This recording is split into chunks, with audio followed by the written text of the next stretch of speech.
We are back. Thank you.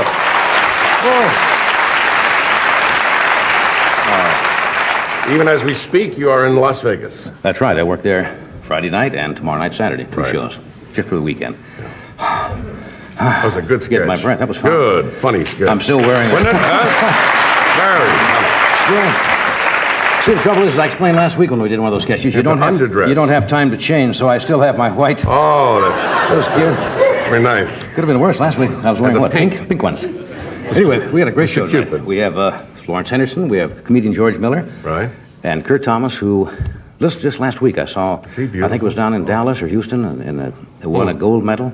Just sensational. Oh. Just sensational. He's going to be here, and Dean Martin is here tonight. Now, as you probably know, if you watch the Dean Martin shows and the Dean Martin roasts, some of the brightest moments on television took place during those roasts. And what they've done, they have a 2-hour special, which are parts from all those various roasts for various people. They put them together in a special that airs Tuesday, February the 6th, for 2 hours, which will be a lot of fun.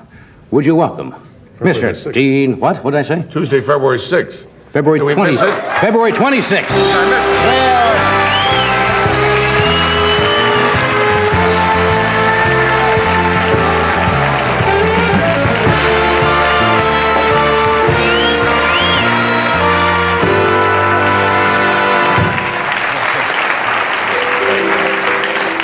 Everybody knows somebody sometime because it's like you. No, I just saw your last sketch. Yeah. I've seen you do things like that. Well, that's why I said, ooh. You know the difference between a snow tire? Don't you dare do it. don't you dare.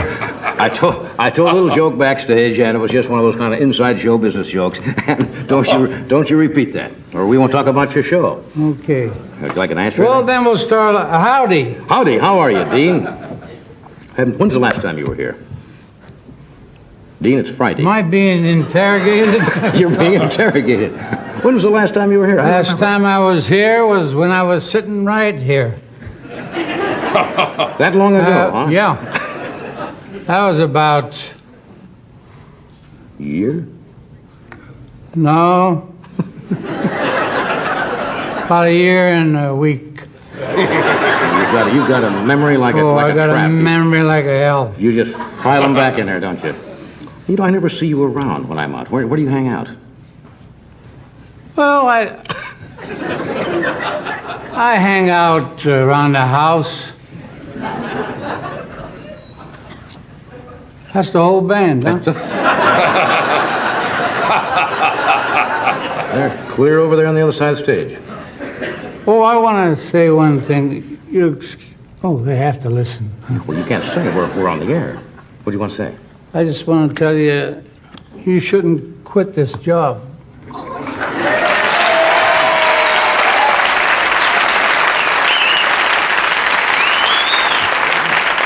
No, they're applauding because they love you, you know. Well, that's very nice of you to say that, but...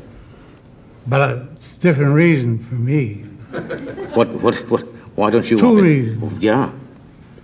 First one is, you know, when I hate to sleep in the dark. You make a good night light.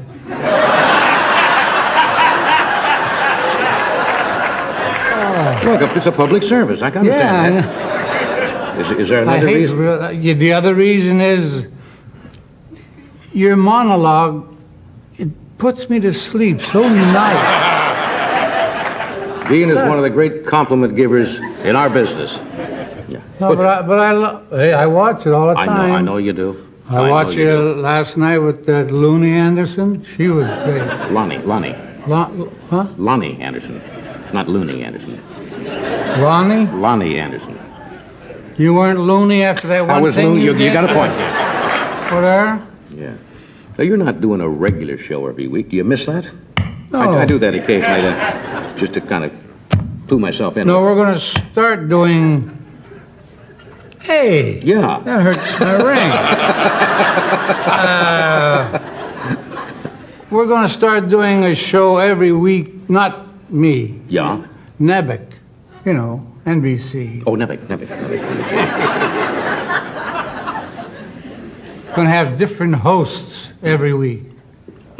Mine starts March with Marriott Hartley. Oh, that's the thing they call the big The show, the big show. Big show. Big show. Yeah, well, everything. Ice. Are you going to skate? Me? Yeah. Because I want to catch that show if you are on skates. I don't want to miss that. Only time I'm around ice is when it's. That's right. You been, Huh? I don't know. Go ahead. You had something else? I have nothing. No, You're gonna go. Why am I shouting? I don't know. It's just right here. You're going to Vegas right after this I'm going to fly right up there and open tonight at the Sahara. and work 2 whole days. Well, I work Friday and Saturday. 2 days. You know, they asked me to take this over if you quit, which I don't want you to. Yeah. I said I'd take it over only on one condition: if I could work like Johnny works. They said, "How's that?" I said, 1 day a week. What do you mean 1 day a week? 4 days this week. 4 days? No, one more.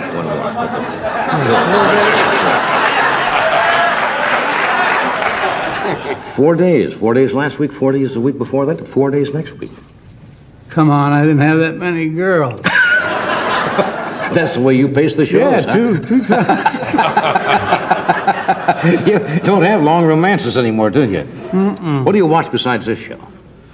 Well, the Rifleman.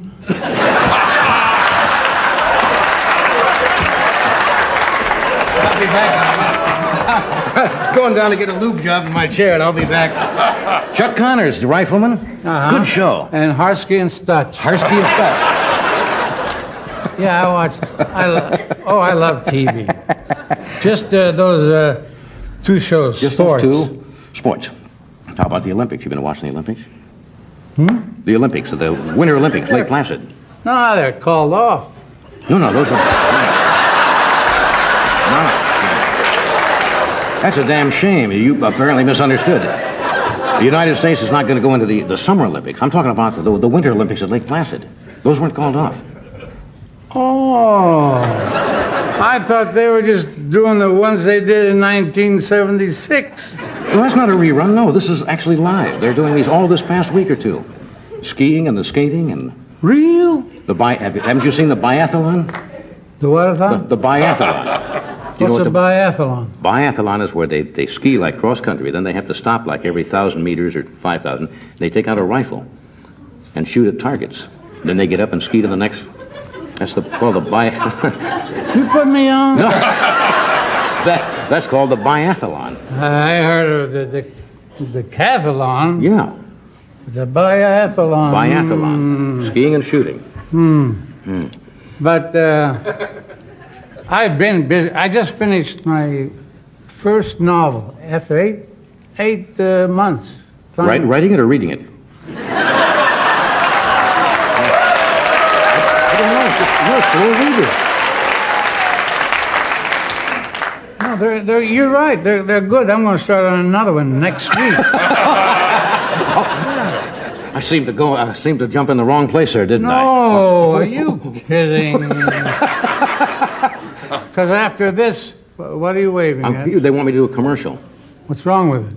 No, it's nothing wrong with it. We have to do this just so we can pay you for being here tonight.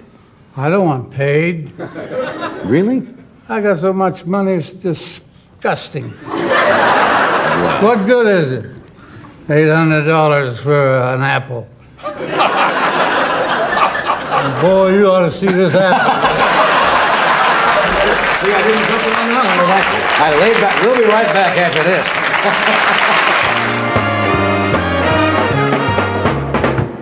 Thank you, Doctor. Beautiful, beautiful. Oh, you ought to buy your own horn, boy. Yeah, that's great. Doesn't he play clays? You're the best in the whole world. I mean, Yeah, that's without a doubt. you and me will team up. What is that stuff about?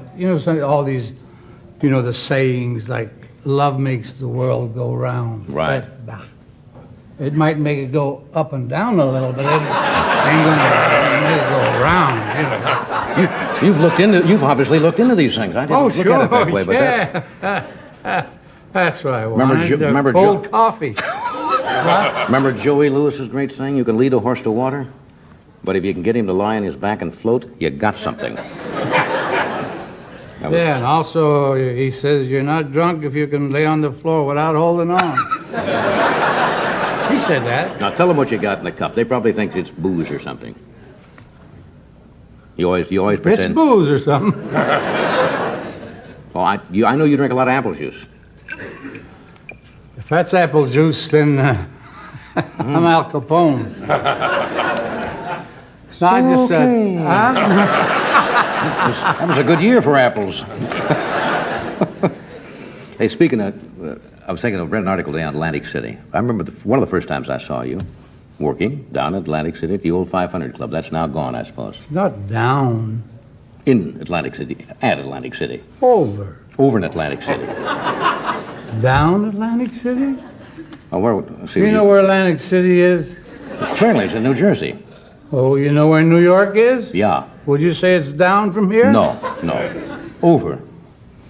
Across. By. In. I went at New Jersey was where I went.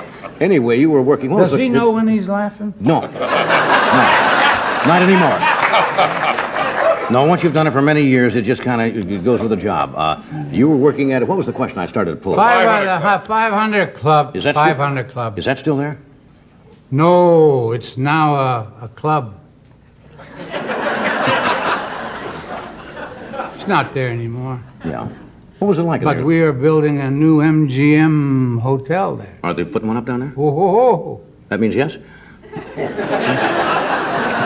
Yeah. Okay. Yeah. Good. But I won't work in it because when I'm going to be through, I'm going to become an evangelist. Are you? I mean, you're going to heal people and? No. You don't believe that. Are you kidding? I believe that. Oh yeah. Huh? Well, look, I believe in God. Take a Hey. shot at it. You don't know. Cover yourself. No, I believe in God and all that, but I'm going to be an evangelist. Uh-huh. Did you see 60 Minutes about 3 months ago? Where showed, Oral Roberts? yeah, Yes, I did. big airplane, 707, and then about 15 little Lear jets following Right. him. Hotel rooms. Whoa, and then Cars. on the ground there's 19 Continentals, 43 Cadillacs waiting for him. Mm-hmm. They make a lot of money, boy. Yes, they do. They can't send it to God, you know. He ain't even got a zip code. So they had to do something with it. What's he going to do with money anyhow? He wears a sheet. If it gets dirty, he'd jump onto a cloud. Two nice little clean it up for him.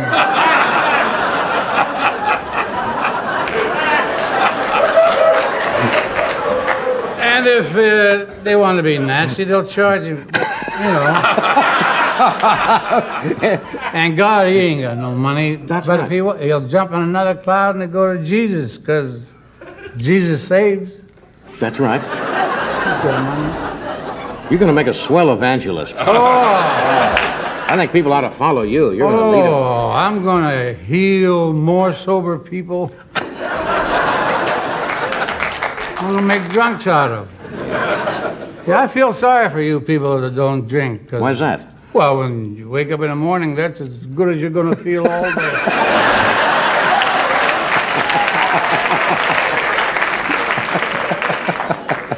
You don't even smoke and you got that. Would you mind putting this here? Right over here.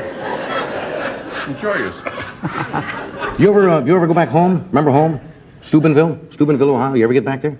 No, there's nobody left there. They Well, there must be somebody there. No, it's They just- closed. It's closed. It was so small. How How small How was small it? was it? You know the sign where it says you're entering Steubenville? Yeah. On the other side of the sign says you're now You're leaving. leaving Steubenville. There's no more. Huh. It's gone. You used to work also in a steel mill?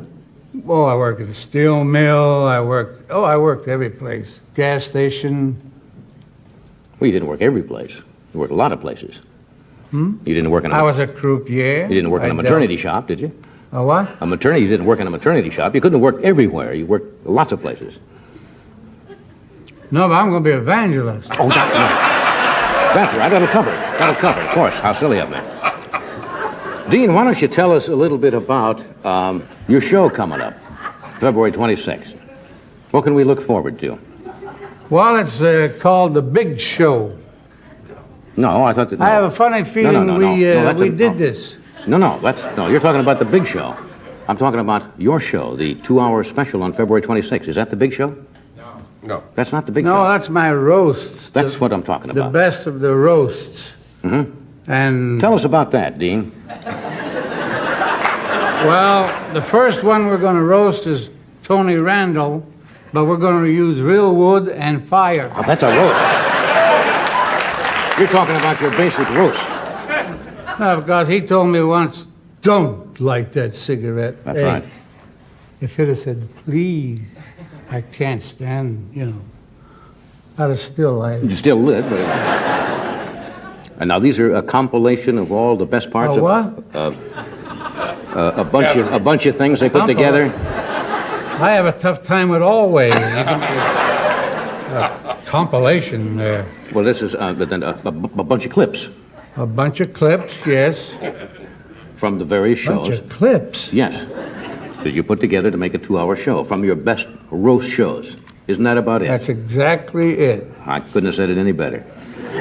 Matter of fact, I just did say it, didn't I? Who's on some of these shows? Who's on? Who is on?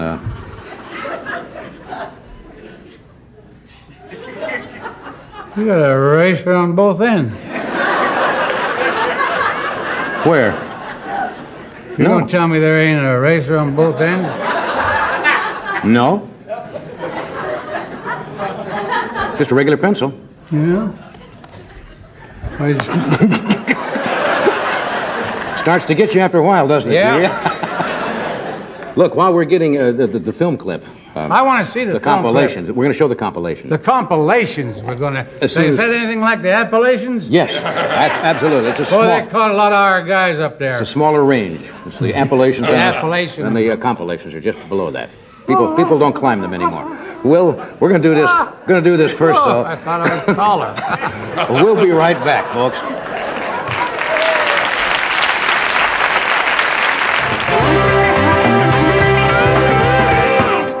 We are back. We're talking to Dean Martin right here. Boy, those were good clips. No, we haven't shown it yet. Those were the commercials. Oh, We haven't shown the clip of your show yet. but they were good. I remember I did 2 or 3 of those roasts with you. I know I was on yes. one for Jack Benny. You did one for me. Yes. Well, almost everybody. Yeah. Yeah. I got a clip I brought with me. Yeah. Oh, thank you very much.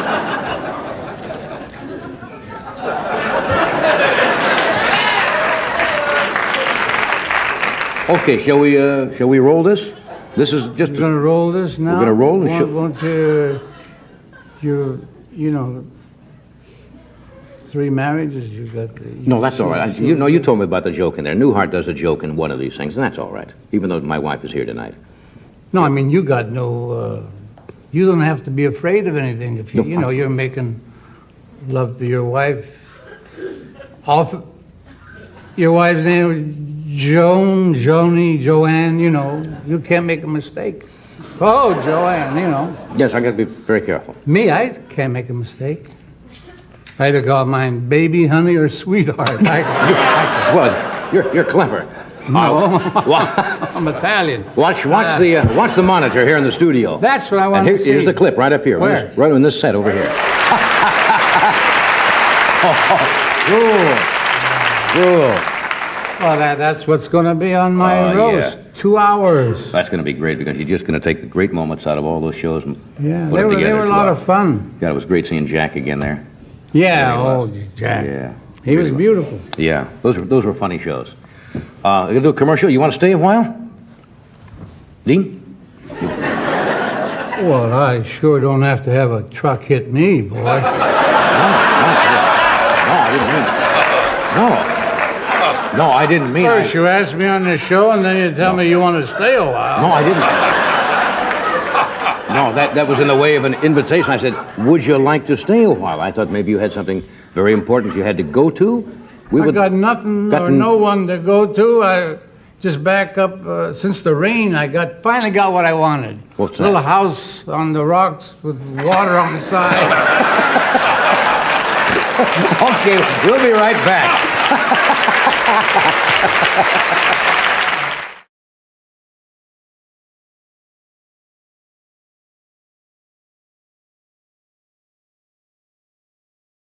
The following program is brought to you in living color on NBC.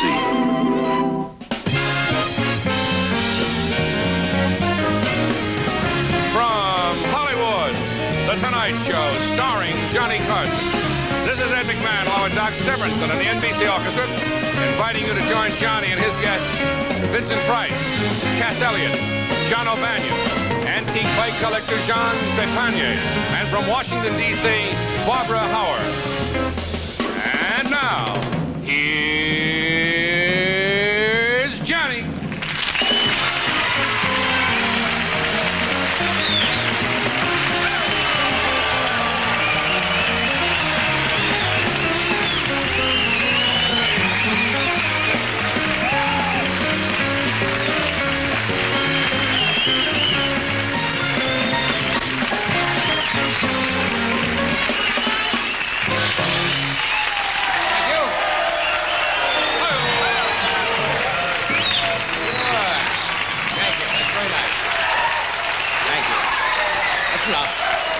Thank you. Now, sure. Now, come on. After you get what you want, what happens to me? You won't respect me in the morning. I believe a man is innocent till proved guilty, right? Right. So please withhold your judgment till the monologue is over. Well, let's see. High star person. See. Tutti frutti or vanilla? You look like the roommate from the man from Glad.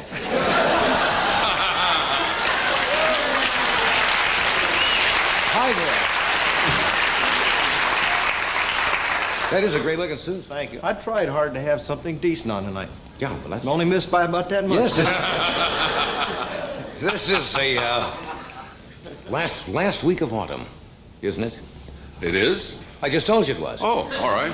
And so for this joke, it's the last week of autumn. Autumn's beautiful in California. You can always tell autumn in here. You know, the leaves turn brown the same color as our lungs. That's You'd how throw the calendar upside down for that That's joke? right. For that joke, I made it the last week of autumn. You sound good tonight. No, you're going to be good. Now, you see, last night we had an older crowd. Yeah, no, we did. This is a nice, good-looking young crowd. Last night, you can always tell when you...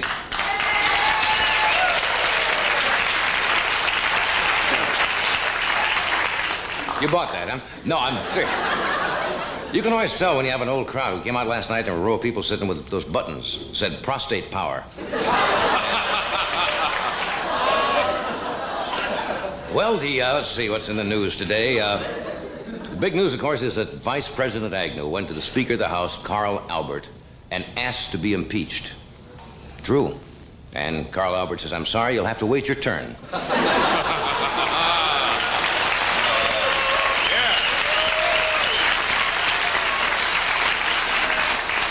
I think we should mention that tonight starts the first night of the Jewish New Year, Rosh Hashanah, which is, yes, it does. And so, Happy New Year to all of our friends.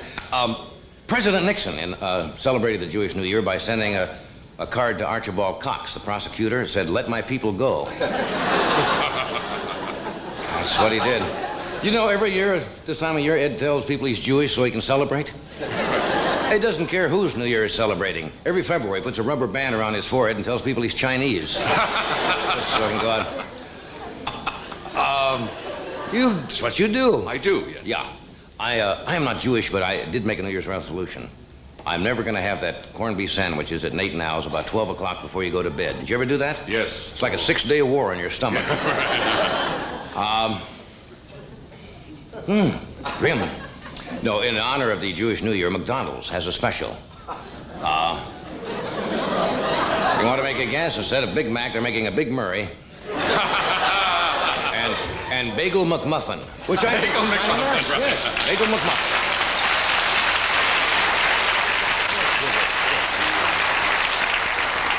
Isn't it nice the astronauts are back? They're all back safe. And they set all kinds of records up there. Most time in space, most time on the spacewalk, most pictures ever taken of the sun, most glasses of Tang without spitting up. That's one of the records. Remember how everybody is so blasé about the space shots nowadays? How many of you saw the recovery?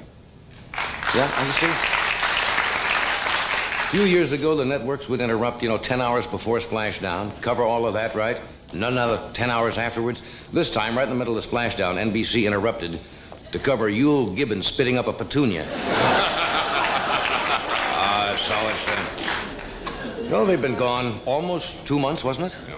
And they had a lot of catching up to do. They want to find out, who's first place in the American League, who's first place in the National League, who's left in the White House. And they were up there 59 days. I don't stop, friends. 59 days, and of course, no women. And scientists are, Now, wait a second, I'll get to it. Scientists are making about a test to see if they have any, signs of, physical impairment because of that space up there. They did make an astounding discovery. They'd never seen a space helmet with horns on it before. That's what the doctors found. Did you know they took 77,000 pictures of the sun? You know why they took that many? No, why? They had to take that many till they got one that wasn't overexposed. They were shooting right into the sun, you see. The next trip is going to be in November. Did you know that? Yes, The I next did. Skylab? I wouldn't be surprised if Nixon and Agnew try to get on this one. It's going to last a lot.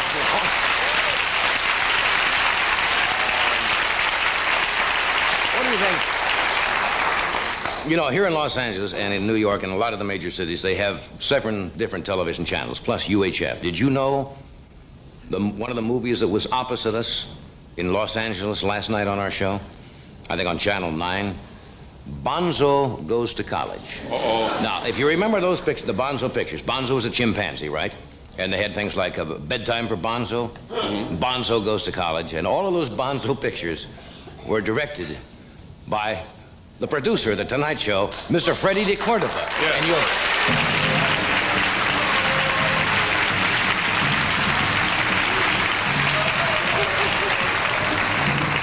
It's nice to know that a man who made a monkey is a star in charge of my career. Fred, I'll make you feel at home. No, you directed that, all of those, right? Bedtime for Bonzo, Bonzo Goes to College, Bonzo Gets Rid of His Tension. You don't remember you saw that? That was, here's a sign in the green room. It says, please do not feed the guests. You see how that hangs on when you make those pictures? That's what he did. Ooh. Okay, let's move right along now. No, we do have a exciting show tonight, don't we? Yes, we do. Did you tell him who's on? Yes, I did. We have Cass Elliott with us tonight, Vincent Price, John O'Banion, a young lady with some interesting, I want to get her name right, Trepanier, I believe is the way she pronounces her name, with some antique bicycles, an authoress, or author, and what would she prefer? We'll find out. Barbara Hauer, who has a book called Laughing All the Way, which is about the inside things that are happening in Washington, or have happened there, or will happen. Am I leaving something out? No, that's it. Any questions? This meeting is closed. We'll be right back.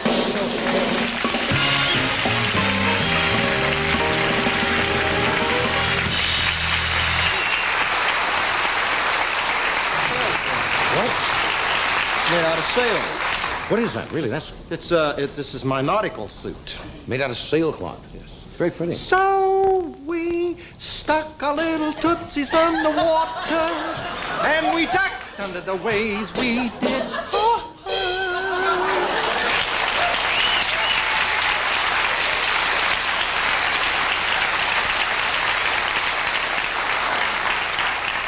You do sail in a suit like that, don't you? Stick around. We're going to give you some happy new words about Hormel chili. Clap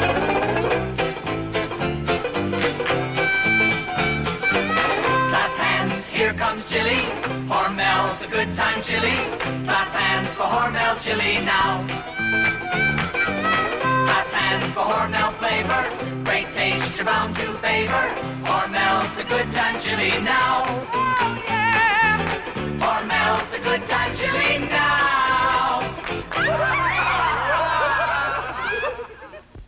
If your lunch doesn't last you the whole day through, I'm Diddy Moore with a great beef stew. It makes a good dinner, but I've got a hunch. Why wait for dinner? Have it for lunch. It's meat and potatoes, good lean beef in a gravy rich beyond belief. Just try my stew. I've got a hunch.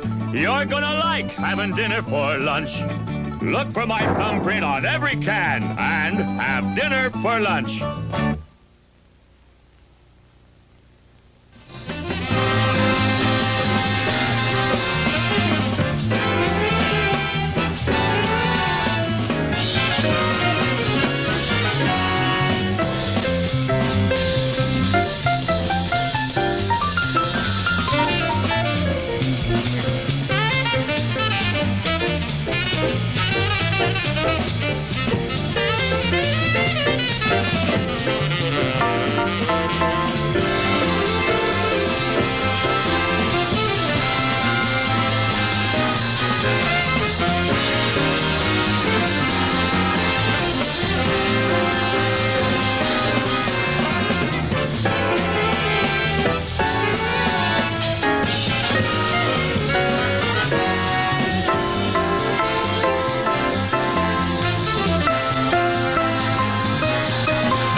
We are back. Fred looks like he's going on a yacht tonight. Doesn't he? Yeah. With Doc. With Doc. Sailing. Anything to report at all? Anything happening we should know about? Nothing's of importance. Just getting ready for our big show. Should mention that. Yes, we have on Tuesday night, among our guests so far, and usually on the anniversary show, somebody may or may not drop in, but we have Sammy Davis, we have Buddy Hackett, we have Don Rickles, we have Burt Reynolds, and we're going to do a tea time movie, so it should be an exciting night. Great. We hope you're with us. We have a young lady, and I believe her husband is also with her tonight. Her name is Jeannie Trapanier, and they have the largest private collection of antique bicycles in the country. Now, I bet you didn't know that, did you? I didn't know it until just this second. Well? But how interesting. Well, it is. Somebody bothers. I mean, I'm serious. It's great that somebody bothers to collect these things. Else, why would we know about it? You certainly haven't saved a bicycle. I do have my bicycle at home. What bicycle? Your little tricycle when you were a kid? I didn't save that one, but I do have a bicycle at home, and I ride frequently. There's been a renaissance in bicycle riding in this country. Oh, yes. Because it's good for you. But that's a new bicycle. That's not your old from Norfolk, Virginia, but no, Norfolk, Nebraska bicycle. I have that one, too. You have that one, too? Yes, I do. Is that the one you have dipped in gold and on the wall? We're going nowhere with this, aren't we? We're trying to get something going, and we're right in the sprocket hole. See, I tied that in. Anyway, we thought you might enjoy to see some of the bicycles that your ancestors smashed their faces falling off of years ago. Would you welcome Jean Trapanier?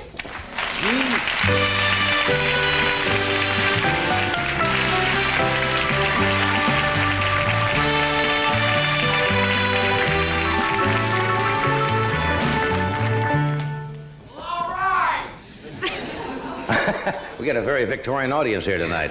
That's what they wore, isn't it, when bicycling was an early fashion? Yes, it is. This is a genuine ladies' antique bicycling costume of the 1885 period. 1885? Mm-hmm.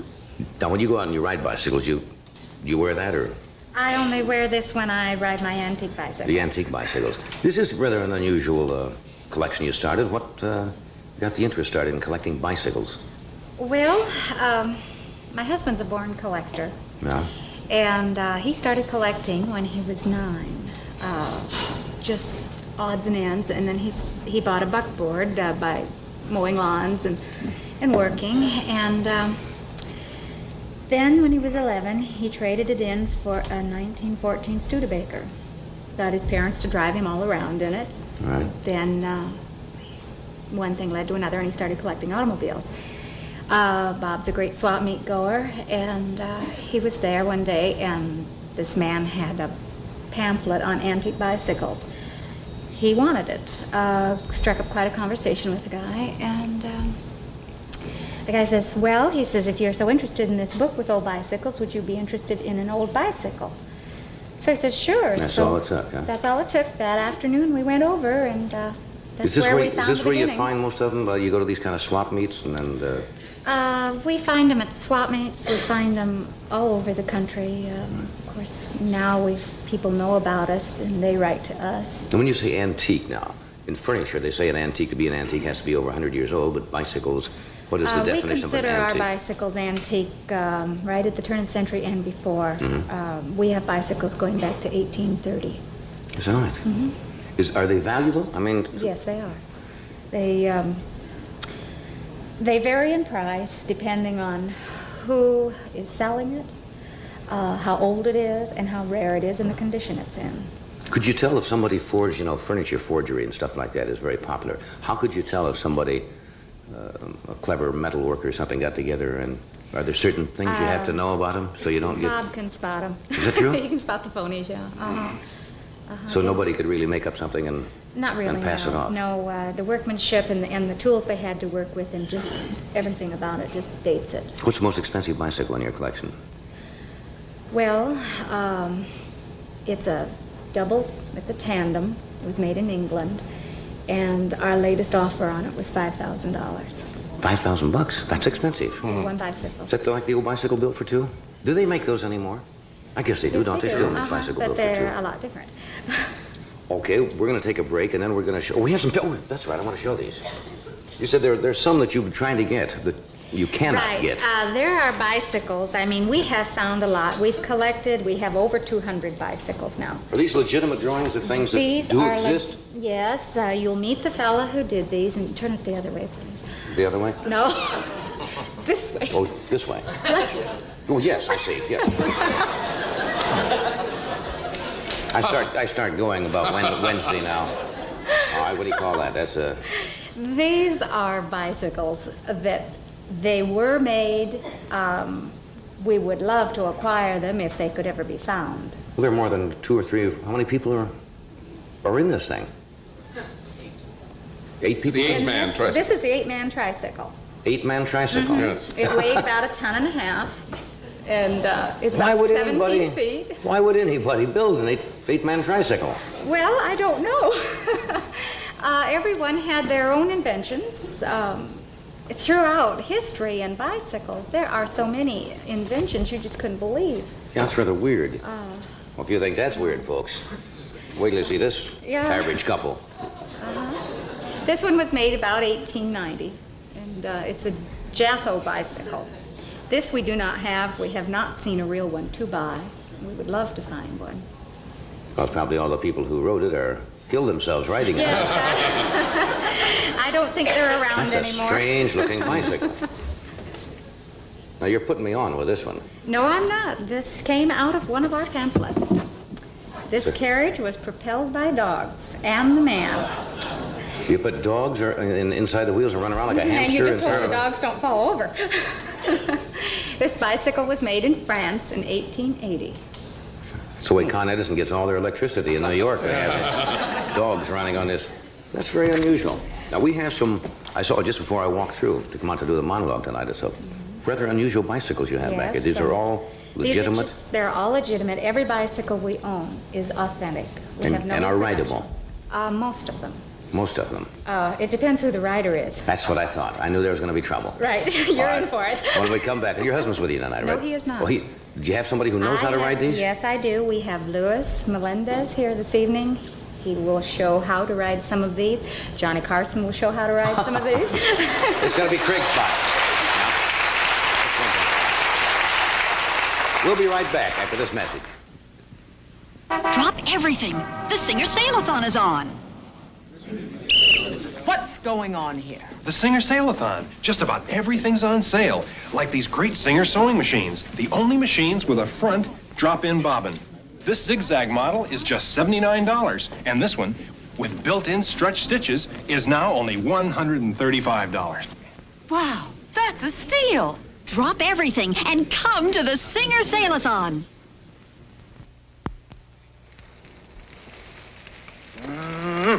To me, steak is something mighty special. So I treat it special with A1 steak sauce. I think A1's the difference between just eating steak and really enjoying every bite of it. You know, for me, there's only one steak sauce.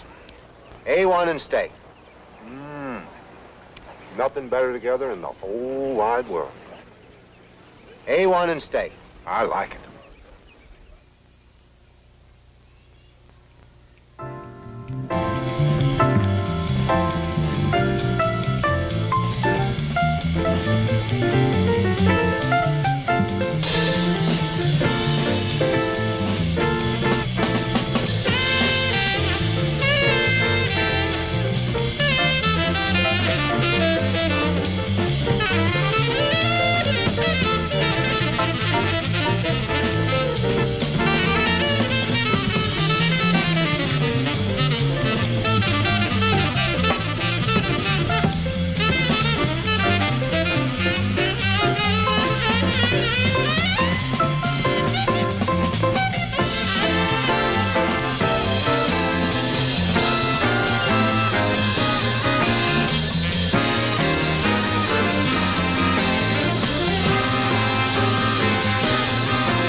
If you just joined us, this unusual thing, not this unusual thing, this is Jeannie Trapanier, but this is a bicycle. What year would this be? This bicycle is 1885. 1885. It's a ladies' Columbia two-track tricycle. And this is not rebuilt. This is a. This is authentic.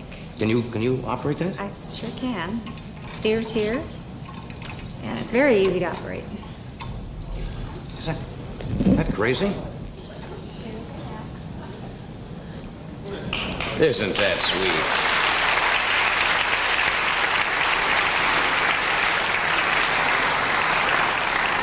Why don't they make those anymore? I don't think we have craftsmen smart enough anymore. That one looks like it's fairly easy to ride. It's very easy, yes. Like a training wheel for a 747. Coming back here. You can't reach back here, can you? We'll be back there soon. Okay, what are some of the others? Well, I'd like to introduce Lewis to you at this time. Okay, where's Lewis? Lewis will be coming out on his 1885 Columbia High-Wheeler. Good. Oh.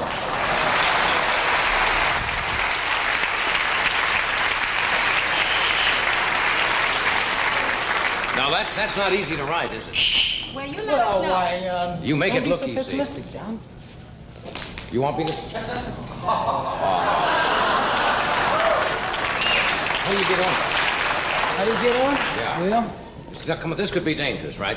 let me turn it around this way so they can see the trick step a lot better. Well, there's a little step on the small Well, wheel. here's a step here called the trick step. Yeah. And the beginners generally get on this way. Right. I think it'd be better if I tried. Okay. Put one foot up here. 1 foot there. Now, when you learn to ride this thing, you have to just grab the handlebars like this and Push scoot off. along and stand up on the trick step. Right, And and learn then- to, balance on it. After you've been a little familiar with it, you do something like this. Oh,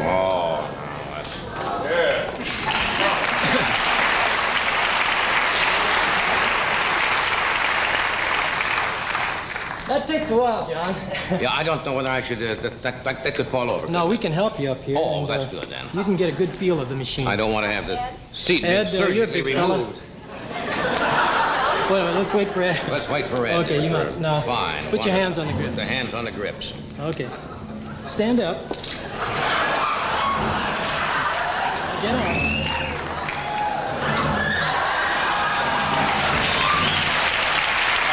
Okay, now, put even pressure on the pedals.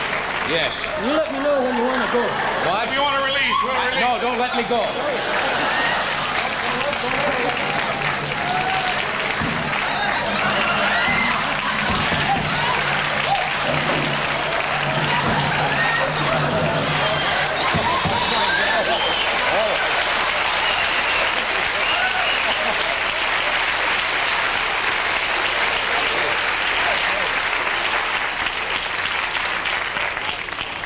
They didn't have a lot of people riding these, did they? Well, I mean, let's be honest now.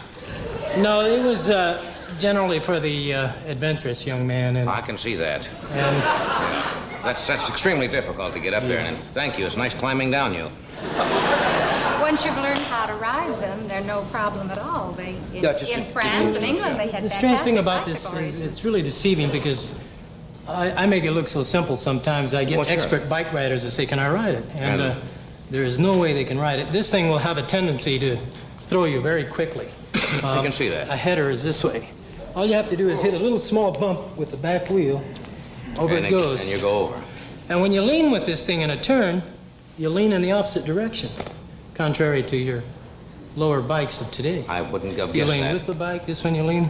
That's really crazy. What else we got? All right. Well, we thought since you did such a good job on this, you'd like to try our bone shaker. The bone shaker. The bone All right, shaker. what's that? Which one is that? This is the bone shaker. This was made in the 1840s. It's made of all hand-forged iron All iron and wood. and wood. All right. And it's very heavy. And very slick. This, by the way, is the first bicycle with pedals. Good heavens. That's all This metal. one weighs No. Where does this 60 get? pounds. Is this from England too? No, this, very comfy. Well, that's not Okay. too bad. Now, That's bad. That's bad. That's bad. That's bad. Yes. okay, this one isn't really Ready to difficult. catch yourself. We should line you up. Okay, go ahead.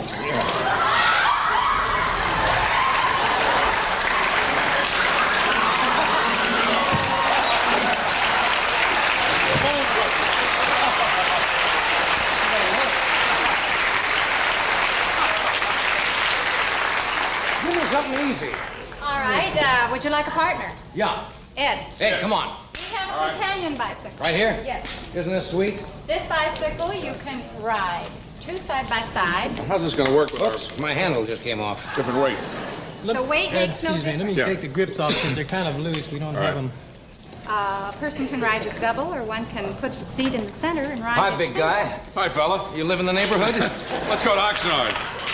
No, this. How about our weight? I'm much heavier Makes than no John. difference. There's no difference? My husband is large, and he rides with my little daughter on there. Okay, you all set? Yes, sir. Start pedaling. Okay, push Work on. together. Have you made up your...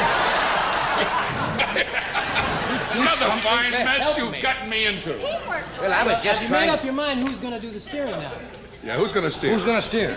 Well, you've been doing it for so long. I'll steer. Okay. This time I'll steer, and then later you could steer.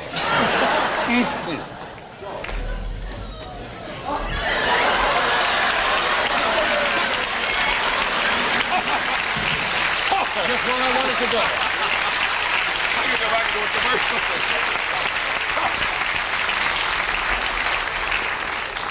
It is crazy. That's really crazy. We You got want another one? something real easy? Yeah. All right, Lou, how about our Bellmobile? Is that very easy? What else? Is that this one here? Yes, Well, this looks nice. it's very light. This is a child's tricycle. Well, that's easy. That's. And you can see the principle of the drive. Both treadle and seat propel the bike. Oh ho ho! Aha! You've got to keep your feet moving and then bounce with it. In other words, you don't pedal normally. No, just push back and forth. I'll have to give you a shove to get you right.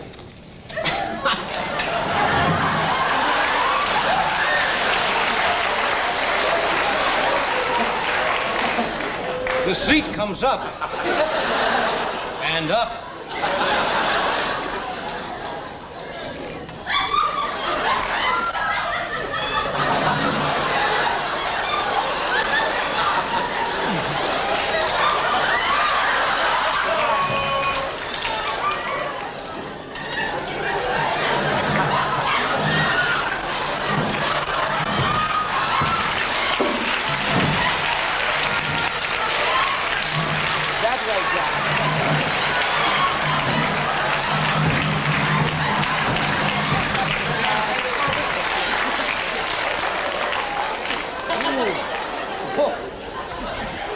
That's the funnest bike of all. That is really insane. We gotta say goodbye? Yeah, I thank you so much for being here, Jeannie. Thank you.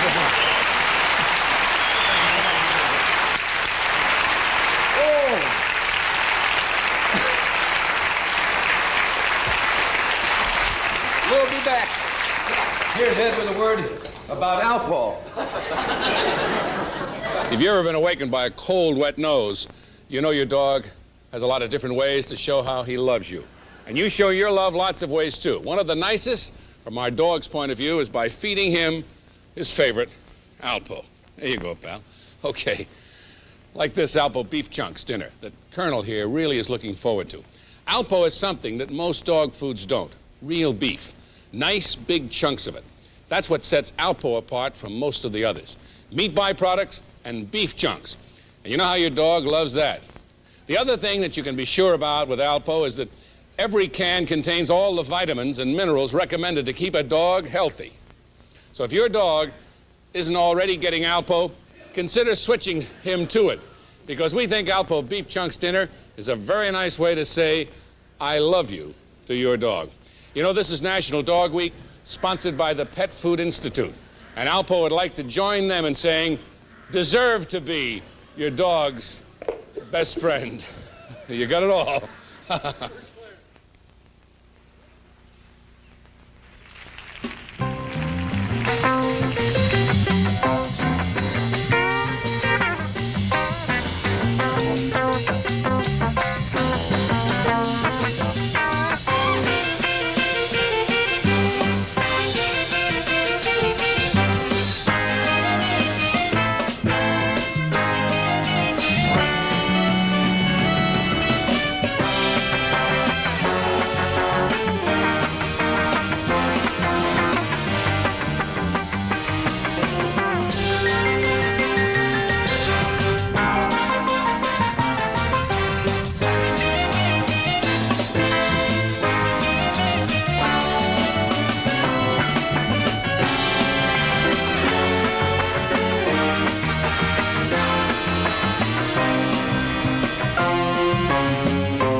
You just joined us. We have Miss Barbara Hauer with her tonight, who has a book called Laughing All the Way about Washington and some kind of inside stories. Vincent Price is with us, John O'Banion. And this gal here, we have not seen for about a year. I don't think she's been with us. But this Friday night, her first television special called Don't Call Me Mama Anymore will be showed on CBS. And this is her latest album, which RCA, which happens to have the title of the same name, Don't Call Me Mama Anymore. Would you welcome, please, Cass Elliot. Cass?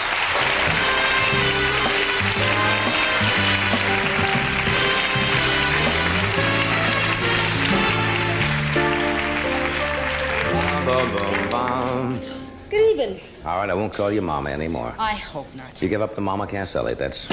Yeah, I'd like to have it. Some people think my first name is Marmy. There was a period in your life, and yeah, it's gone now, and I would like to You know, to have a last name like a real person. Like a real bison. Yes, like a real person. How have you been? It's been a long time.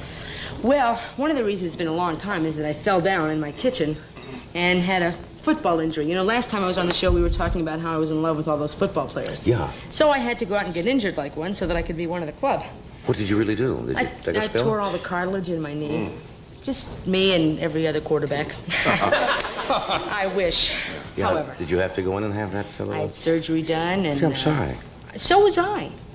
Yes, of course. Amazingly enough. Because that's smarts. Smarts. And then these guys go back to work, you know, like in 6 weeks. They're back out there, you know. You ought to see what poor Joe Namath goes through before a football game. People would not believe it. Now with the braces, steel braces on his legs, on his knees, and not and all fun. I trussed wouldn't up. recommend it if you're looking for a little fun. Sure, go to a drive-in. It's better. All the accidents, everybody who gets hurt happens in the home, right? Most of them. Somebody that's what falls they down in say. the bathtub or the kitchen like that. Yeah. Were you excited about your special coming up? Yes. Did you have fun? Who? I really did have fun. I know Dick Van Dyke is on the show. Joel Gray. Joel Gray. It's the first time I've ever done a show that I had a little bit of control over, you know, and... Did what you wanted to do. For the most part, and I saw it yesterday, and the first time even when I've done this show, I never watch it. Why not? I'm nervous, you know? Oh, come on. Oh, come on yourself. You've been doing it 14 years. You're not nervous. You don't no, care. not 14, not yet. Oh, well, 11. scratch two 11. or whatever. But, I mean, I get nervous, and so I never watch myself, and I went yesterday to a screening, and I saw it, and it's okay. It's okay. Yeah, some of it's real good, and some of it is, but that's all right. It's good. Yeah. Well, Joel Grill is not bad, Academy Award winner. Yeah, not chopped And liver. Dick. Somebody said you got... Maybe he is chopped liver. Somebody No. said you had the animal. Oh, Gentle Ben. Yeah, now what? Gentle Ben, the bear that was in the... The bear that played Gentle Ben, whose name is actually Bruno.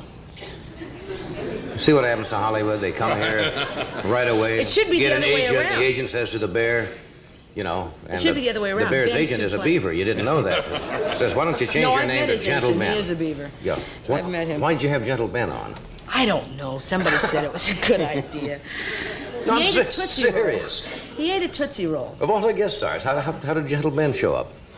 I don't really know. That's not on there. You're not supposed to ask. Yes, I'm going to ask you. Gentle Ben. Well, I don't know. Somebody said... Oh, well, I'll tell you. I wanted a big sports figure on the show. Right. Well, wait a minute. Give me a chance. Because, you know, I love sports. Yeah. Right now, I came on the show one time and said that I was really in love with Jack Snow, and nothing happened. That's You remember right. That. Now, I've sort of got this sexual fantasy about Fred Biletnikoff from the Oakland Raiders. You always go for receivers, don't you? I certainly do. You ever not just... And Yes, I'm it's, glad you asked you're in a this. pattern there. And so we couldn't get anybody like that, so we decided to get Secretariat because he's, you know, the horse of the year, and he's a, you know, the horse does not do television. He's a very exclusive horse. Probably holding out for his own show or So something. we got, yeah, probably his own Yeah. series. They just walk him around and pay him a lot of money. I imagine they would be scared to take that horse into a building, you know, or anything like that, because if it breaks a leg or something, Yeah, he could hurt it's himself. all over. Yeah, but you know, he don't have to race. He can just for a lot of money. What would you have done if you'd have had the horse on the show? I don't know, actually. You know, after You're getting back to... like this, and it's all over. He counts to three, and Well, he's been offered a lot of money to go to Las Vegas, of all places, to just walk him around on the stage for 15 minutes. He's Are you been serious? offered more than I make in a month. that's incredible. Aren't we in the wrong business? If my legs were just a little longer, I don't know. Just to look at the horse. Just to look at the horse, but he's a great horse. Yeah. He's pretty. Somebody told me you had a day back in your hometown. They held a day for you. They had Cass Elliott Day in Baltimore, Maryland. Oh, that's a kick, isn't it? We had a parade. Oh, it's a great kick. We've been preempted in Baltimore. The special is not showing in Baltimore until 5 o'clock the next afternoon. It's been preempted by some other show. I'm really mad about that. Why's that? I don't know why that is. Do they have a baseball game or something back there that It's day? actually Alistair Cook. So when I get to England, I'm going to punch him in the mouth. Preempted in your own hometown? In my own hometown. We even had the mayor and everybody. And just, you know, and it was in signs and a parade, and Were you born there, or is that where you started? I was born there and raised in that general area, Washington, Virginia. You know, that whole area. It's always a thrill when you go back, don't they? Hold a parade. It was a great thrill. I mean, we really had a, and especially have a parade. I mean, you know, I could show, you know, my family who told me, you'll never make it in this business, kid. You know? Did you say we have some film or we have to do a commercial? No film. We do have a piece of film? Is this from the, Now, I have not seen this. What's so this don't from? expect me to be blastingly witty here. From the big day in... I didn't know we had any film. All right, let's see the big day in Baltimore. Every day you learn something new. They'll probably preempt this, so they won't be showing it. There it is. Isn't she wonderful? Isn't that nice? They did that. They had clowns and everything. And the kids came out on the street. I, William Donald Schaefer, Mayor of the city, do hereby proclaim August the 15th, I'm getting my high school 1973 as Cass Elliott Day in Baltimore. I never graduated from high school, you see, so they gave me my high Cass, I school want to diploma. give you the biggest key to the city of Baltimore, and Look, there goes the plate script. down there. There goes my speech. I'm telling you, we're having a real time here. But we're going to get you this key. We're going to get this key to you no matter what. Bring my... He was really wonderful. He really was wonderful. Was that the My mayor? pleasure Yeah, to that's hand Mayor to Schaefer you of that Baltimore. diploma that is 13 years overdue. That's my mom putting the robe on me. Forest Park High School honorary diploma has been awarded to Ellen Naomi Cohen. Oops, Cass that's Elliott the real name. on the successful completion of the general curriculum given under the hand of the seal, the city of Baltimore, the 15th day of August, 1973, signed by everyone. I don't know. Look at all those folks. Look Can at you that. imagine that? All those folks came right out there. It was wonderful. Thank you. Your honorary, get the cap and... Yes. How about that?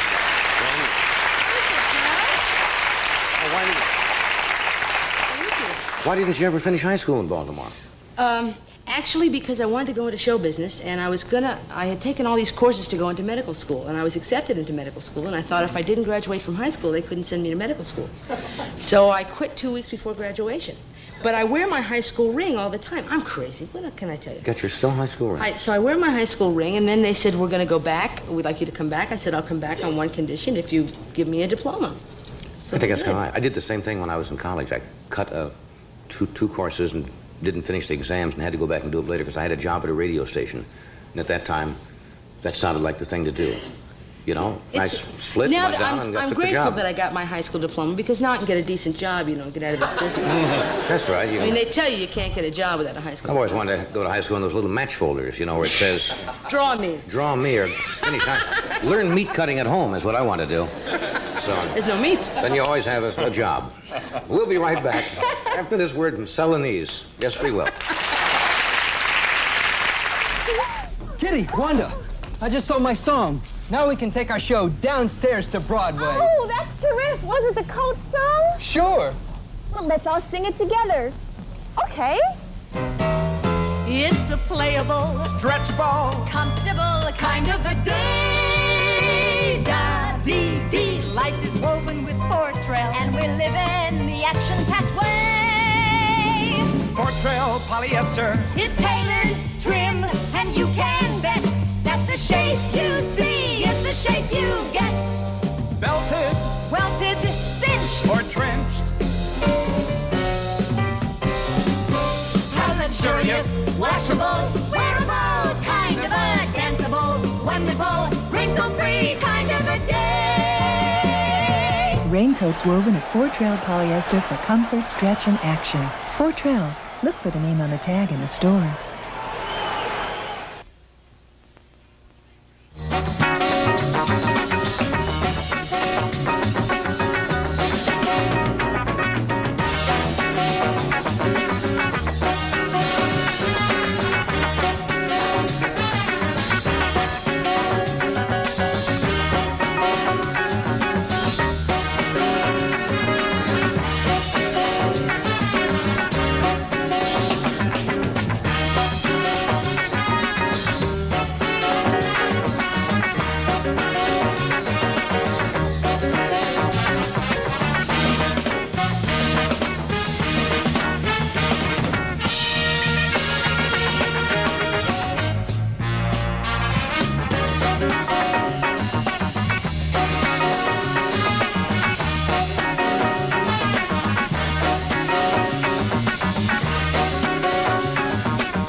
you said was getting to you today? Yeah, for like 2 days. It's Yeah. been driving me crazy. It wouldn't affect your singing if you did. Would you do a number for us tonight? I would adore to do it. This is your new single, right? Yes. Shall walk to the spot. Thank you.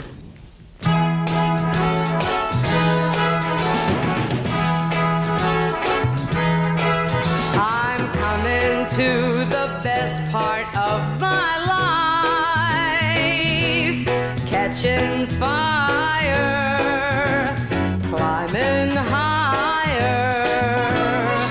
There's nothing I can see to hold me down.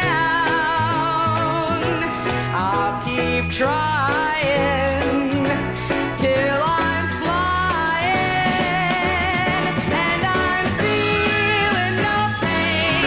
There's a song that's hung in my brain. I wanna sing.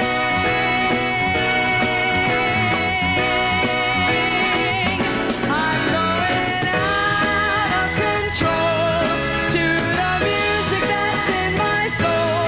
I wanna sing.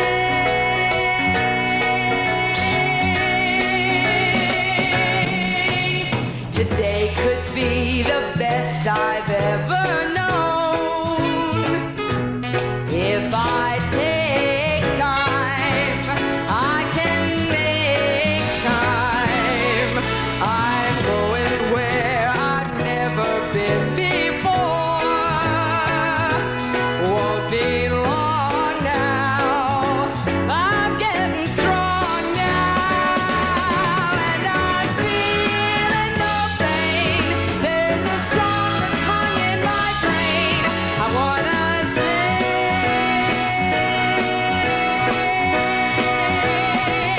I'm going out of control to the music that's in my soul. I wanna sing.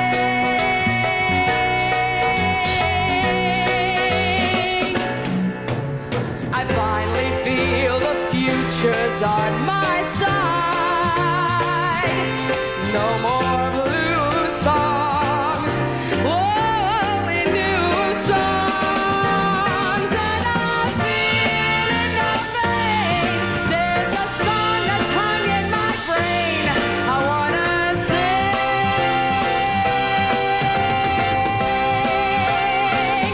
I'm going out of control to the music that's in my soul. I wanna sing.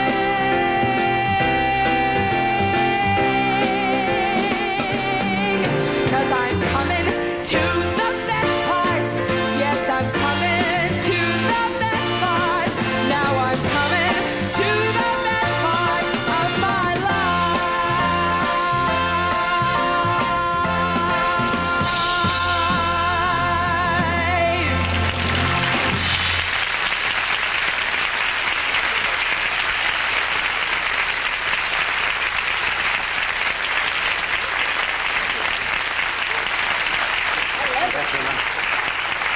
I tell you, that's kind of how I've I not feel. heard that before, but that's a good song. It's really the way I feel. Things the are best going part, so everything is- good for me with the special and the new album and everything. Yeah, that's great. That I'm real excited. Did you ever have a period in your life where it was the other way, where you said, Yeah, forget it? yesterday was grim. Moody, huh? Oh, and my nose was, Thanks for terrible. doing that. That's nice. Hope it's Yeah, big it's for fun. you. We'll return in a moment. We have a word from General Foods, and then Vincent Price will join us, John O'Banion, and Barbara Hauer. This is part of my work. With a PhD in biology, I teach and do research in immunology. As a mother, I also try to do a little research before I buy anything for my family. But I must admit, my boys were the ones who introduced me to Tang. They wanted it because they loved the way Tang tastes. And when I saw all the vitamin C it contained, I had to say, okay. Now Tang fits right into my home. The astronauts aren't the only ones who drink Tang. We Americans love coffee, but coffee can be bitter. Bitter, bitter, bitter. You could even see a bitter cup of coffee on a man's face. To take some of the bitterness out of your life, switch to Sanka brand decaffeinated coffee. When we take out the caffeine, we also take out a lot of the bitterness, leaving just a good, smooth-tasting cup of real coffee. Sanka decaffeinated coffee. If it's less bitter, it's better.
I'm a big Vincent Price fan. I always have been. He's probably one of the best-known actors probably in the entire world. And we talked with him the last time he was here about being like stereotyped in movies as always the villain, and been most successful at it. And off-screen, when he's not acting, he has a great variety of interests. Art, of course, is one of them. He has a beautiful book called The Treasury of American Art. And his newest film, what would you think the name of this is? Theater of Blood. Is coming out soon. Would you welcome, please, Mr. Vincent Price? Yeah.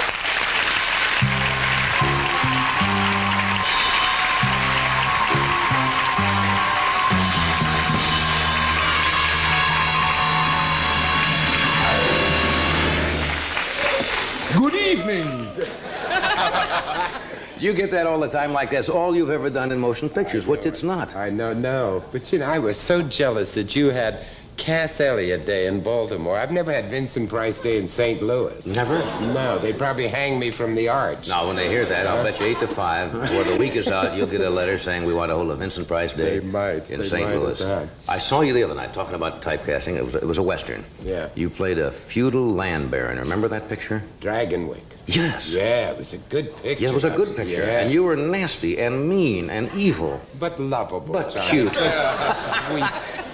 I always feel I get the dirty end of the stick, if you'll pardon the expression. No, I think, we talked about this once on the show. I think the type of thing, and you love doing them. Yeah, they're great. You love doing those. do. It's like because everybody loves the horror stories and the mystery stuff.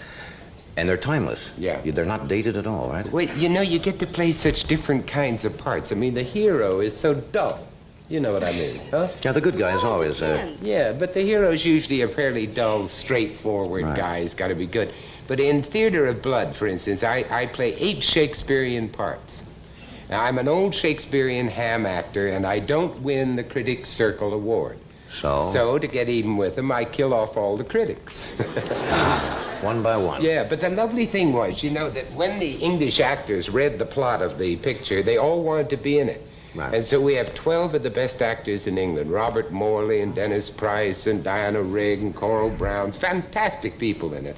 And I knock them all off. And go around one by one. Yeah, one by one. Each one according to a play in Shakespeare. Now, that's really a kind of a tour de force for an actor to be able to do something like that. Do people, when they meet you, I heard you talking to a couple of the fellows in the hall, I was in the makeup room, tend to associate with you all the time, or to frighten people? Karloff used to get that question all the time, and he was a gentle, kind man. Was a lovely, quiet man. A very you know. sweet man. I had a wonderful thing happen the other day in an airport. I was sitting minding my own business, and this girl came up to me and she said, "You're not, are you?" And I said, "I'm not who?" And she said, "Boris Karloff." And I said, "No." I said, she said, "You're not Boris Karloff?" And I said, "No, he's dead." And she looked at me and said, "He is," and walked away. Never asked who you were? Never asked who I was at all. Not exactly an ego builder, is it? It was one of the most humiliating things that has ever happened to me. He is, and she just split. Just went away. Didn't have the slightest idea who I was. She knew I wasn't Peter Lorre because he was short. Right. I wish we had that film clip. I think we talked about it one night on the show. And I think you were in that picture. Did you do a picture with Peter and Boris? And Boris and Basil. I did one called Tales of Terror. And another one, yeah, somebody saw it. And, you know, this week in Paris, there's 7 of my pictures playing in a film festival. Can you imagine anything more depressing? Not a bit. I think that's great. People love that. Yeah, I think they do. They go all night long on the Champs-Élysées. There's nothing else to do in Paris anymore. But no, that film clip I was talking about, and I don't know who had it, but I saw it one night. And there was a scene where you were trying to break into a safe or something, and it was at the outtake. It was never in the picture, of course. And you were breaking up. Yeah. You were putting each other on. Now, there was something so strange about seeing you and Karloff and Laurie acting like children and giggling when this was supposed to be a very intense, diabolical scene, and all of a sudden somebody would do something to somebody, and you'd all sit there and giggle. But Peter was the most hysterical man in the world, you know. He had marvelous gags. We did a picture called The Raven. Oh, sure. And it was a wonderful kind of spoof. And as we were walking down, I always keep my folks buried in the house because it's very convenient. I can get at them, you see. Right. And so we were going down to get a little hair of a dead man down in the cellar. And when we got down there, Peter went along this great balustrade and all of this marvelous stuff, you know. He said, I guess it's kind of hard to keep these big places clean. And so we got down there, and I opened up the coffin, and I reached in, a hand came out, and I said, down, Daddy, down. And I got a little bit of hair and said, forgive me, Father. And I said, I keep him here. And Peter said, here? Where else? Yeah, he was a nice man. He never said a word in the script, but it was very funny. Yeah. Hey, the book is lovely. I was just looking at it. It was a lot of work, but it was great fun to do. I know of your great and tremendous knowledge of art. Well, I'm fascinated by American art, you know, because I don't think a lot of people think there is anything called American art. Yeah, if you ask people to say to name painters right away, they start thinking they're Rembrandts and Renoir, French painters, and so forth. English painters, but there is a really very, very real American art. As a matter of fact, I've just been invited to go to Poland. No jokes. Oh, no way. And to look at their picture? No. No. Oh, that's unfair. Now, you know. That's unfair. Now, that was, make it Estonia. That's Estonia or whatever. Silly. No, we're going to take a lot of American Indian art over there because they love anything to do with the West. And I have a great big painting called The Death of Sitting Bull, done by an eyewitness, an Indian. Is that right? So I'm going to take it over there and lend it to them and to the Russians. Is the great majority of American art, the American Indian, a great percentage of it? A lot of it is, but I think it's the first book that has 2 living American Indian artists in it. That's great. Let me take a quick break here, and we'll return in just a moment. Stay with us.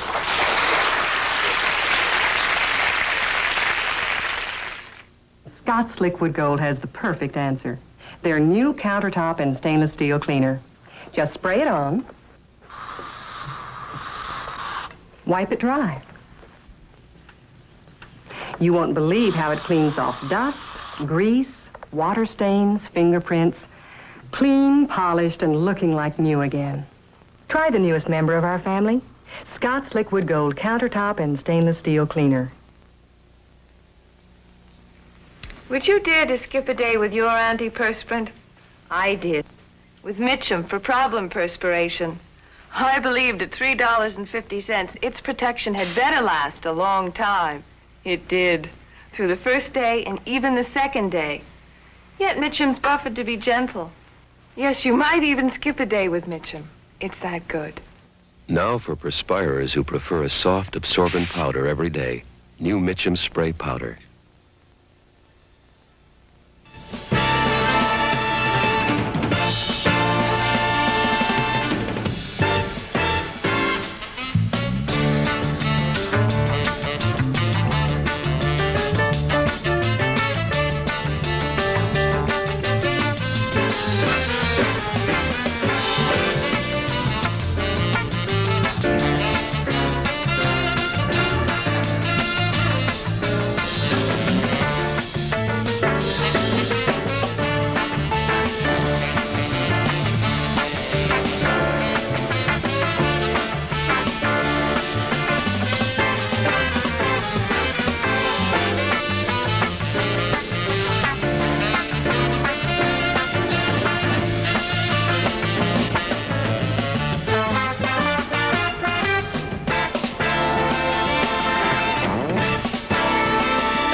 I was just looking through this Treasury of American Art. It's really a lovely book with the reproductions and everything. You know, usually when you say art, a lot of people get panicked because a lot of people aren't educated about art, and there seems to be almost a revival, at least in this country, of now people becoming conscious of paintings and wanting to have them and enjoy them in their home, and yet people get very scared when they go into a gallery sometimes. Kind of uptight about it, yeah. Like if something is expensive, that makes it good. But all the publicity about art today is about how much it costs, you know, not how good it is. And I think it's frightened a lot of people away from it. Right. And it really is something that we should have around and enjoy instead of all of that ersatz junk that's sent over from Europe. Yeah. You know? There are also art snobs, too, aren't there? Like there are wine snobs. In other words, a painting is only good if it's of Lamenque, something hanging on the wall. Of the blue period or something. Yes, yeah. and the painting itself can be something that you wouldn't want to live with. No. And yet if you have it in your house, you have to live with it. What about people, you can rent paintings. Oh, yeah, Most people don't know great this. idea. Museums you can rent paintings. You can rent a $50,000 or $100,000 Van Gogh or Sicily or something like that and hang it on the wall. You get a guard that lives in. Yeah, it lives in with a gun. But that's kind of impressive. You're just going to have the neighbors over for a night. You know, and you go down and hang a Rembrandt on the wall, just for the night. One of the first parties I ever went to Hollywood, it was a great big movie mogul, and he had all these wonderful paintings in the house, and they were all rented for the night. Really? Yeah. I wonder what if he had another party the next night. There weren't that many pictures in Hollywood. They're all gone. Yeah. So I had a bad day at the track, and cash it all in. You paint at all? Nope, don't. Did you ever try? Yes, I tried and found out I had no talent. How long did it take you before? Everybody Before I says found anybody out? can paint, and that's not true. Everybody can't paint, obviously. No, you can't paint. It takes a lot of work to paint. You know, it really takes a tremendous talent. I studied all about it, but I have no talent.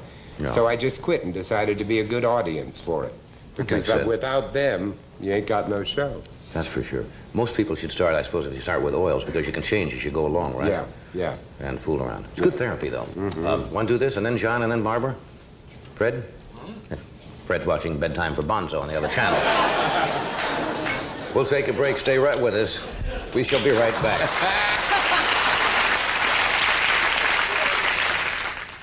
As you know, your body is curved all over. We're going to take one of those curves and show you what happens on Simmons Beauty Rest coils. Because they're individually pocketed and compressed, they're free to push up and fill in all over. But at equal pressure, these ordinary coils don't fill in as readily. That's why Beauty Rest gives you all the support you need to get a good night's sleep without having to work at it. It's like an overnight vacation. Boy, get just a few pounds overweight and you feel like you're dragging around a ball and chain. The whole world feels uncomfortable. You don't make those graceful moves like you used to. And the fact that you aren't the only one doesn't make it any better. Let the Special K breakfast help you. It tastes great, but it's less than 240 calories, 99% fat-free. If you exercise and eat this smart at every meal, you could lose that extra weight. And the Special K breakfast is a great start.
John O'Banion made his first television appearance with us several months ago, and some very nice things seem to be happening with his career. He opens October the 29th in Houston at the Regency Hyatt House and starts recording with Bell Records in just a few weeks. He's a handsome young man and a fine singer. Would you welcome, please, John O'Banion.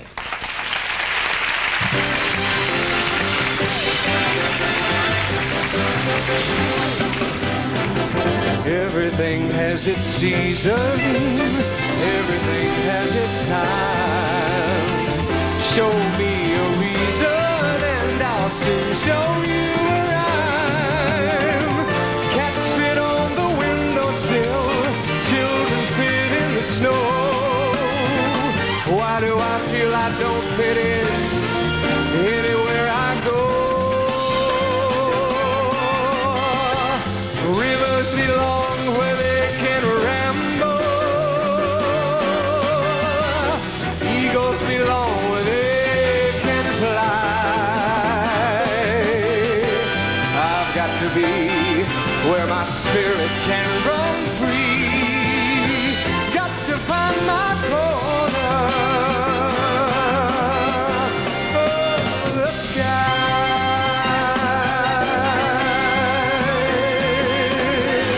Every man has his daydreams, every man has his goal. People like the way dreams have us sticking to the soul. Rain comes after thunder, winter comes after fall. Sometimes I think I'm not after anything at all.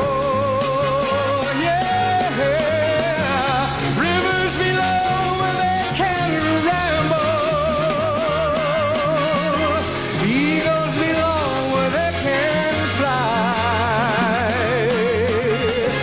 I've got to be where my spirit can run free. Got to find my corner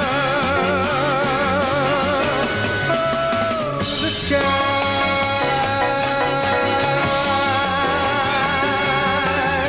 Maybe some misty day you'll waken to find me gone, and far away you'll hear me singing to the dawn, and you wonder if I'm happy there a little more than I've been. And the answer will come back to you like laughter on the wind.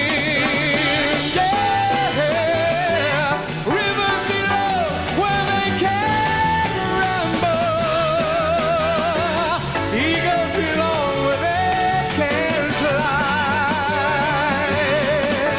I've got to be where my spirit can run free.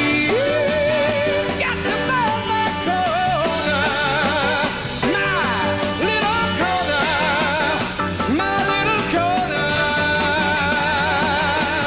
of the sky.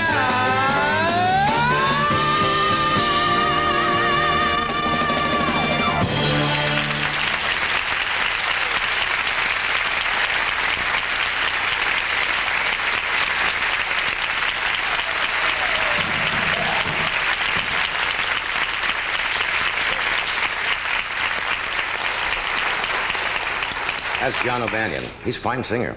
I think you're going to be reading a lot about him because he also smokes in bed. Little humor there.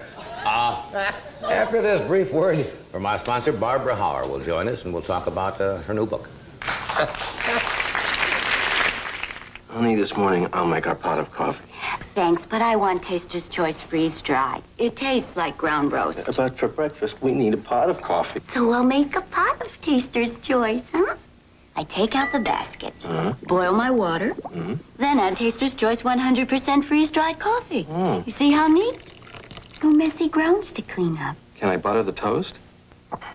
For ground roast flavor, Taster's Choice by the pot. It's a neat idea. Take a good look at your wood paneling. Looks dull and faded. Well, Scott's Liquid Gold was specially formulated for wood paneling that has been dried out by heat, air conditioning, and sunlight. It's not a cover-up, but goes down below the surface to restore and preserve the natural beauty of fine wood. Liquid Gold cleans away dirt and helps hide scratches and water stains. Remember, for best results, don't use wax after using Liquid Gold. Use Liquid Gold regularly, in aerosol or liquid.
Barbara Hauer is with us this evening. She has a book called Laughing All the Way, which is a bestseller.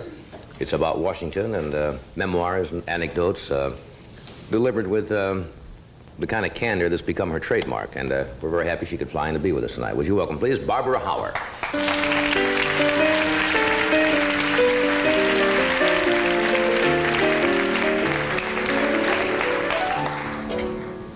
Welcome back. Thank you. I'm glad to be here. I must tell you, it's my birthday, and I want to thank Cass Elliot for singing the best song a woman who's 39 years old could have sung on her birthday. Today's the beginning of the best time of my life. Is Thank this your you. birthday? Yes. Well, happy birthday. And you gave your age. I gave my And you age. gave your age. Well, why not, You're Johnny? I've absolutely always right. wanted to be Jack Benny's age on the Johnny Carson show. Well, I'll tell you, you're a striking-looking 39. Thank you really very are. much. I wonder why women always feel they're not supposed to tell their age, that we're supposed to be obsolete like a washing machine when we get to be a certain mellowness. I'm not so certain I'll feel so good about saying it when I'm 40, but right now at 39, it is the beginning of the best time of my life. I think if you're going to I lie hope. about your age, you should always say that you're older. Because then everybody says, like, I'm 32. I was 32 Wednesday. And I think if anybody asks my age, I say, oh, I'm 35. And people say, why, my goodness, you look so young. You were working at the reverse business, huh? Just add a few years. Absolutely. Last time, I enjoyed your book, first of all. And many people, you know, when a book comes out, normally look in the back to see. I'm sure they did this in Washington because many times they list the names of people or events alphabetically. So everybody turns to the back to see if their name is mentioned in the book, right? Right. But you don't have that, so I had to read the whole book to see if I was in it. And I was in the book. And I got the feeling, it was just a small little mention, but when you were here on the show some years ago, you said, now maybe I'm getting this out of context and you can correct me, that you thought I didn't like you, or something like that. I think at that time, Johnny, I didn't particularly like myself, and I think that I did not behave on the air with any essence of professionalness, or let me put it this way, I was simply terrified, and I made something of a fool of myself, and I don't think you like me, and I wouldn't have liked me either if I'd been sitting in your chair. Like me tonight, I'm going to be a lot nicer. Okay, I like it. I like it. It's your birthday, too. The book is fascinating. Have you got any flack from it at all? Are people unhappy? Well, I think that there has been some flack from it. Anytime you write a book that's candid, that throws a little much-needed light on the shenanigans of power and politicians, there are a lot of people that are not going to like it. But by and large, the people that I really am very hard on, I don't choose to see, nor do they choose to see me. And the rest of the people either take it very much in their stride, or as I say, we don't see one another. The thing about powerful people and politicians is that they're very much like people in show business, only they carry it to a further extreme. They really don't care too much what you say about them as long as you're saying something about them. It's the whole perpetuation of, I'm in there doing something. So I found a lot of people that I was less than kind to coming up and being awfully good to me. It makes me very nervous. Because you made them important enough to include them in the book, and as long as you at least mention them. I think they're afraid I'm going to do a sequel and say something worse, and that's why they're being nice. Politics is, of course, a power game, and I would think one of the toughest jobs in the world would be to be married, the wife of a politician. Do you find that there is a great deal of problems in marriages between powerful political figures and the wife? Well, I think it depends an awful lot on the age of the politician and exactly who the politician is. For instance, my own particular senator, whose birthday is also today, Sam Irving, and his wife have been married longer than, most people ever live. So I think there is no problem in that marriage. She But fell you in love with those eyebrows. You take the very young politician and his wife. This is not easy because it's a different generation. It's a woman who has come along with some idea that she would like an identity of her own. She would like some autonomy over her life, and in politics you have none. Plus the fact, you remember that in this country where there's so much hypocrisy about the divorce laws, that 2 out of 3 marriages in this country end in divorce, and yet we rarely elect a man who's found that he's made a mistake in his marriage. Right. So when these people get married, they're stuck with each other forever, and I can't imagine anything worse than having to put a good face on a bad marriage. Yes, that's, yes. But you see, politicians' wives have one, I think, terrible disadvantage, is that their husband has to be elected by votes, so they constantly, and I know a few wives who have told me privately without mentioning the parties, if they have to smile and shake hands at one more ladies' tea, where they've invited the women in, and say the right thing at the right time and always be on your behavior, that must be a terribly tough thing to bear, because it directly reflects on And this possibly your husband's election. This is true, and also the ego knows no sex, knows no gender. A woman who's worked going into shopping centers and saying, "Hi, I'm Barbara Howard, and my husband's running for office. Can he kiss your foot and get your vote?" She works very hard to get him there. Then when they get there, it's all of a sudden, isn't he the most marvelous savior of all mankind? And she's nothing but the woman who sends out his shirts and brings them back lightly starched so he can stand up there and do this to the crowds. No one wants to be remembered as the wife of the politician or the wife of the man who discovers the cure for cancer. History has no recollection of her. I can frankly think of nothing worse than being a first lady, particularly this first lady. I mean, it must be a very tough time for her. It is. No, I think it's tough for any, but right now, it's got to be a tremendous emotional thing to bear up under what they have to bear. You feel for the families of all of these people. For the first time, I saw that interview the other night with Martha Mitchell, and everybody makes jokes about Martha Mitchell, and she makes jokes about herself in a way, and yet for the first time, I felt I almost cried out for her. She looked so harassed and carrying such a weight on her shoulders. Yeah, it did there for the first time. Everything in this woman's life, whether you believe in what she stands for or what her husband stood for, which I assume few do now, you must realize that she has nothing that is hers. It's all fallen apart, right before her very eyes. And this, this is not an easy thing for anyone to take in their stride, much less a woman who has married a man thinking that he is going to make the world a better place in which to live. He gets to Washington, he gets corrupted by power, as power absolutely does corrupt, and she turns around one day and this man she's promised to love, honor, and obey and look up to is being indicted and hauled into this court and smeared over this paper, rightly or wrongly, whether he deserves it or not. Must be awful tough. It's like waking up with a nightmare on your hands. When you say power corrupts, and I don't want to correct you, but it's the misuse of power, really, isn't it? I mean, power doesn't necessarily have to corrupt. Power can be good. Well, but the misuse of the power. I think that's probably splitting a hair. I think that anyone who gets accustomed to the trappings of great power, like the trappings of great luxury, will bend their integrity awfully much like a pretzel in order to keep that power. As Mr. Mencken says, looking for an honest politician is like looking for an honest burglar. And I believe that there are very few people in the American system that will not twist their integrity in order to keep the trappings of power. And I think that's what we're faced with now. It is a sad commentary, though, isn't it, to say that this is the way it must be.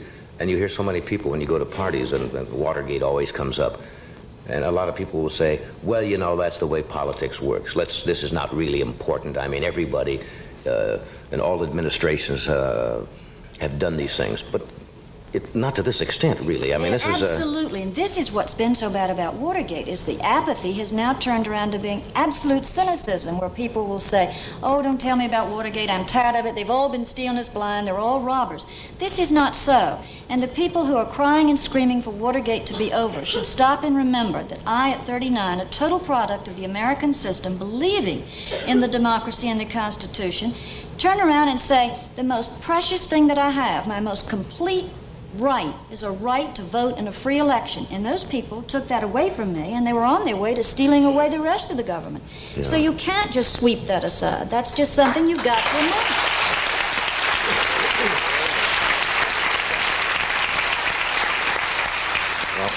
Well, you spend most of your time in Washington now, don't you? It must be a rather uptight place right now. It is so uptight.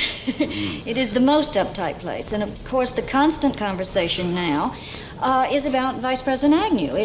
There has been some conversation that this has been created at the Vice President's expense to take a little of the heat off the President in Watergate.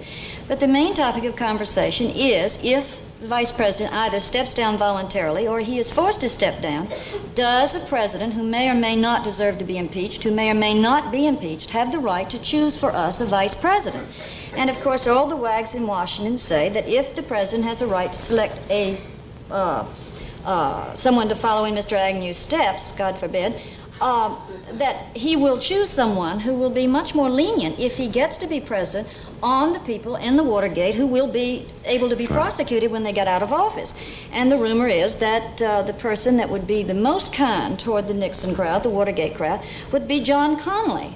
In other words, they're already looking at this as a fait accompli. Absolutely. Everyone has an opinion. You go to a cocktail party. Do you want John Connally or don't you? Not do you want scotch, bourbon, or vodka. Do like you want John Connally? On the rocks. I never cast a vote for John Connally. I mean, he, to me, has all of Lyndon Johnson's vices and none of his virtues. I have no desire to have John Connally thrust from me. I mean, does anyone? I wouldn't know. Do you get invited to many parties down in Washington, Barbara? Not at the Connollys. Not at the Connollys, I would imagine. But I imagine when you do go to parties, and that's where you pick up information and so forth, do people kind of avoid you? Are they a little reluctant to really tell you anything? Well, if they've got something to hide, they're very cautious that they don't get seated next to me at dinner, because I do like to ferret it out, and I would love to come on here and tell it every time I know something, because I believe that a government that's being run properly, that they can discuss what they're doing, and it can be talked about. So there are a few people who still avoid me like the plague, and the number's growing, I guess, after tonight. I think it was John Ehrlichman who said when he was testifying about something, he was tired of seeing senators or congressmen coming onto the floor half in the bag or under the influence of alcohol trying to make decisions like this was a great deal of this going on in Washington. Well, there is any a great validity deal of into it that? going on, but that was one of Mr. Ehrlichman's problems. Every state has the right to select their own congressmen and their own senators. And if the state of Mississippi wants to put a boozer in office, that's that state's business and none of Mr. Ehrlichman's business, and he had no business to peep and pry on him and try to keep him from office. If you want a drink, that's NBC's problem. They put you here. It has nothing to do with Mr. Ehrlichman. We have classes here. Ed goes to them every Saturday night at NBC to talk about this very problem. No, but he left the impression, you're right in what you say, they have elected them. He gave the impression that people were on the floor making decisions, about what affects us in the country, and he thought that was wrong, and people should know about it. Well, I think most people do know about it, particularly the states that send these representatives. There are a lot of congressmen and senators there who chase women. Most of the senators are too old to chase women, but there are some congressmen who do. Is there a lot of hanky-panky? Well, there is a great deal, yes. Well, when you are faced with the burdens of governing or placing a vote that's going to mean something of national importance, I suspect that it gets just as trying and tedious, and you get just as tense as you do doing anything else. So they're only human beings. Politicians are no, deities. They're flesh and blood, just like us. They line up to see Deep Throat, and naturally, if they've got a pretty secretary and a wife who's always nagging them, they're going to do just what any insurance salesman or any talk show commentator or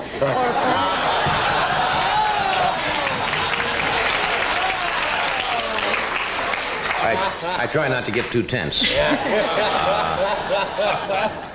So that there is a certain amount of it, I suppose that's normal, why would we expect them to be any different than we are? Well, Buzz Aldrin, the astronaut, came out the other day and said he was a little tired of the American people trying to hold them up as godlike people, the astronauts he was talking about, because they're not the all-American hero. They're, as you say, have all the foibles and peccadillos, I suppose, that everyone has. As a taxpayer, I'm getting tired of holding them up there in the sky. You really think that's too long, huh? I think it's getting to be a bit much. When you can't buy a piece of meat for your plate, but you can hit the moon, there's something, I get a little conservative. I didn't know I had that kind of conservation.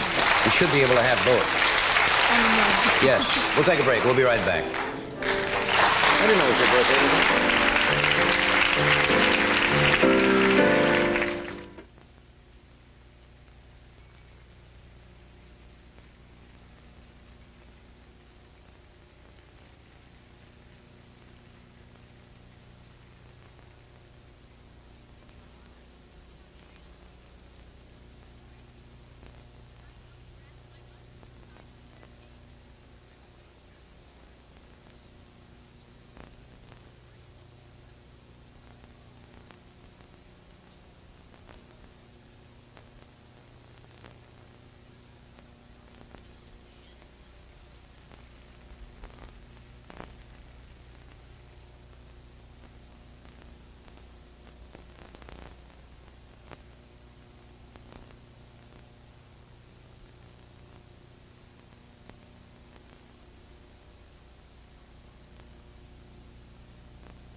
book is fascinating. It's called Laughing All the Way.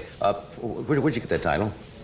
From E.E. Cummings. Looking forward into the future and backward into the past, I walk along the highest hills and I laugh about it all the way. What else from Washington can you do but laugh? That's not a bad way to go through life. Keep your sense of humor.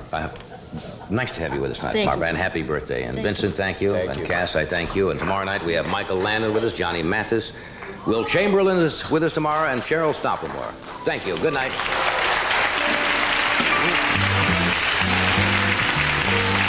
Thank you.